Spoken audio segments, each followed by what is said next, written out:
ఈ వాక్యాన్ని వీక్షిస్తున్న సహోదరి సహోదరులందరికీ క్రీస్తు పేరట వందనములు. ఈరోజు వాక్యం ద్వారా దేవుడు మనతో చెప్తున్న మాట, అప్పుడైనా వారి కన్నులు ముట్టి మీ నమ్మిక చొప్పున మీకు కలుగునని చెప్పెను. మత్తయి సువార్త 9:29.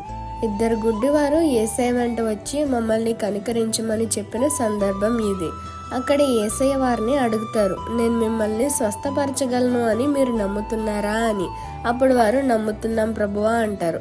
అప్పుడు ఆయన వారి కన్నులను ముట్టి మీ నమ్మిక చొప్పున కలుగును గాక అని అనగానే వారి కన్నులు తెరవబడతాయి. ఇక్కడ 2 విషయాలు జరిగాయి. 1, ఆ గుడ్డివారి యొక్క నమ్మకం. 2, యేసయ్య యొక్క కార్యం. వారు నమ్మారు కాబట్టే యేసయ్య కార్యం చేశాడు, లేకపోతే అక్కడ అద్భుతం జరిగేది కాదు. అలాగే నువ్వు ఎన్ని దేవుని సంబంధిత పనులు చెయ్యి, ప్రార్థనలు చెయ్యి, నమ్మకం లేకుండా విశ్వాసం లేకుండా ఉంటే నీ జీవితంలో యేసయ్య కార్యాలను చూడలేవు. ఇక నుండైనా అవిశ్వాసం విడిచిపెట్టు, దేవుని యందు నమ్మకం ఉంచు. ఈ చిన్న సువార్త పరిచర్యలో మీ సహోదరులు. God bless you. ఆమెన్.